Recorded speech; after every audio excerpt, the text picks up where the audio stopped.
Olá pessoal, boa noite. Num dos vídeos anteriores que eu fiz, eu falei a respeito da medida provisória 936 de 2020 do governo federal, através da qual, dentre outras coisas, ele autorizou a suspensão do contrato de trabalho ou a redução proporcional do salário com proporcionalidade da jornada de trabalho. Só que, no dia 6 de abril agora de 2020, o ministro Ricardo Lewandowski do Supremo Tribunal Federal, sempre ele, por sinal, deu uma decisão liminar através numa ação direta de inconstitucionalidade promovida pelo partido Rede de Sustentabilidade, e através dessa decisão liminar há uma divergência atual, se ele suspendeu os efeitos da medida provisória ou qual foi o alcance dessa decisão liminar dele.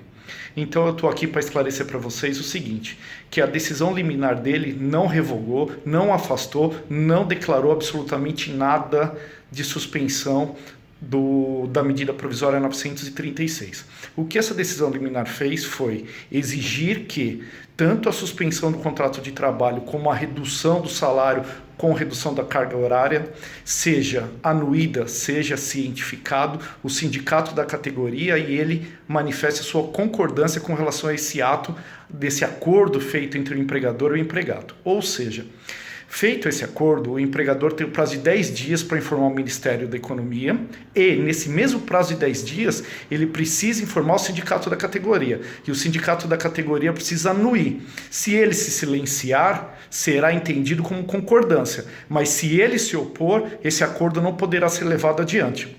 Então essa decisão liminar do ministro Ricardo Lewandowski foi justamente nesse sentido, para exigir que o sindicato participe e anue a essa negociação.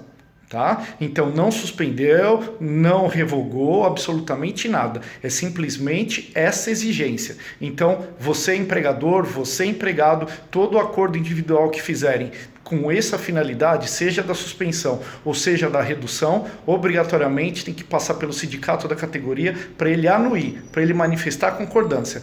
E se ele não manifestar, daí esse acordo não poderá ser levado adiante. Na minha opinião, com todo respeito aos entendimentos contrários, eu acho isso uma medida equivocada do ministro Ricardo Lewandowski. Por quê? Porque o intuito da medida provisória é agilizar o processo, é fazer com que os empregos sejam garantidos. E, levando ao pé da letra o que o ministro está querendo, se os sindicatos começarem a se opor a essa negociação, os empresários simplesmente vão fazer o quê? Vão abrir mão da negociação e vão dispensar os empregados. É isso que vai acontecer na prática.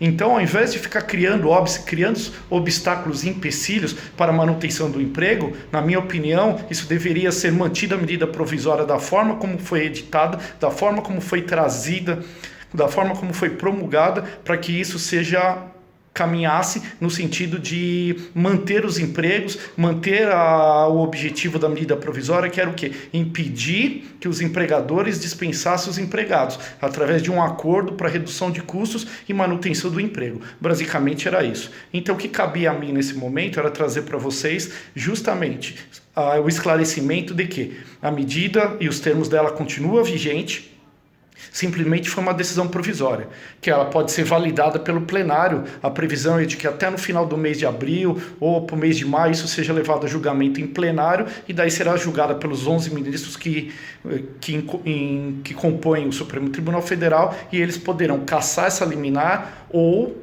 torná-la definitiva, que daí a exigência de participação do sindicato também se tornará definitiva. Ok? Muito obrigado pela atenção mais uma vez, até o próximo.